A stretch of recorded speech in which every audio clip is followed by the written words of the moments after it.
Most of us focus almost exclusively on the physical health of our pet dogs and cats and pretty much completely disregard their emotional, their mental health. But we know that in recent years, there's been an increase of about 700% in certain behavioral disorders. And this really is likely the tip of the iceberg when it comes to emotional disease and emotional distress in our pets. And I spoke to veterinarian Dr. Casara Andre about how you can pick up your pet maybe suffering from some form of emotional disease, of mental ill health. And I started off by asking her what exactly constitutes emotional disease in the first place. When I use the term emotional disease, I'm really pulling a lot from the human side. And I have a couple of quotes that I just wanted to pull out.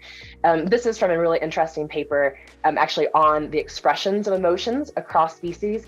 And this is really saying emotions are functional states that have essential roles in promoting survival and have really emerged over time. So when I say emotional disease, I'm really saying that there's just some type of misfunction, dysfunction, dysregulation in this set of emotional states that really serve a functional purpose. And when we look at the human side, we see definitions like disruption of physiology, disruption of mentation, disruption of behavior. So I think we see some really, really close cross-industry use, but I don't know that we've yet seen a One Health idea of what this emotional disease is. I guess people will recognize some pretty common, maybe emotional diseases. Separation anxiety, that's one that springs to mind, is probably one that people are really more familiar with. Absolutely. Ones that are really important in my work is canine PTSD.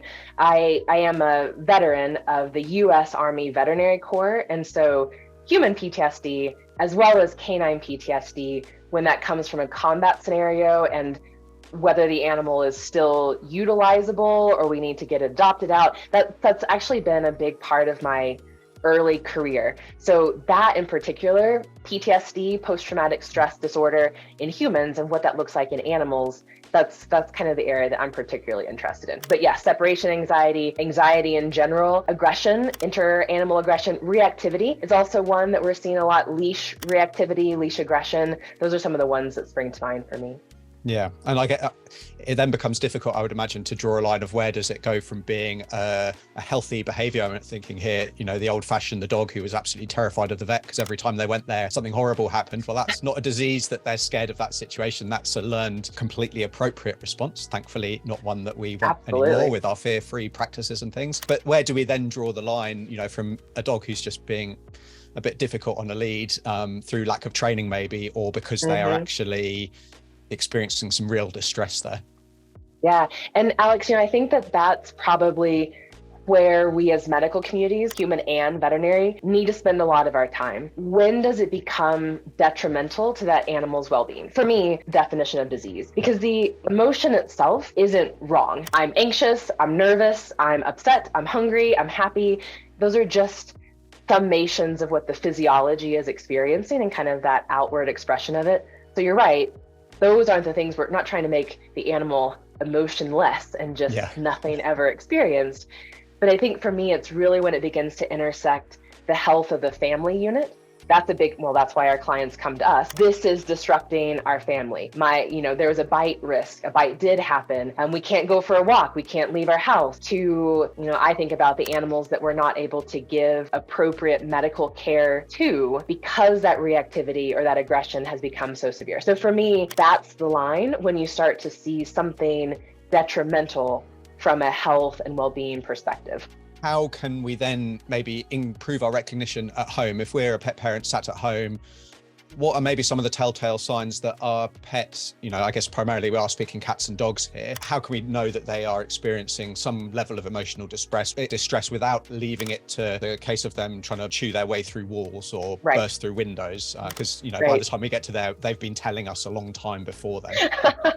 That's the very last ditch effort to say something is really, really wrong.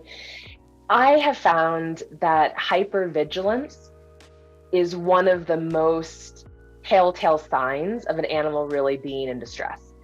One of those early indicators of the animal not being able to find that parasympathetic or restful space on their own, and an early indicator of there's a lot going on in this animal's environment that it feels deserves attention. And I think that's an important piece of this conversation, but it doesn't always have to be justified. For me, a lot of my clients and my pet parents are frustrated at he's reacting to nothing. He's reacting to the beep of the dryer when it finishes, or when I open the dishwasher. And so that nonsensical connection sometimes I think is really hard for us as humans to find our compassion and say, okay, there is something wrong, and not just blow it off as, ugh, you're so annoying. Like, what are you doing? Why are you barking in the middle of the night?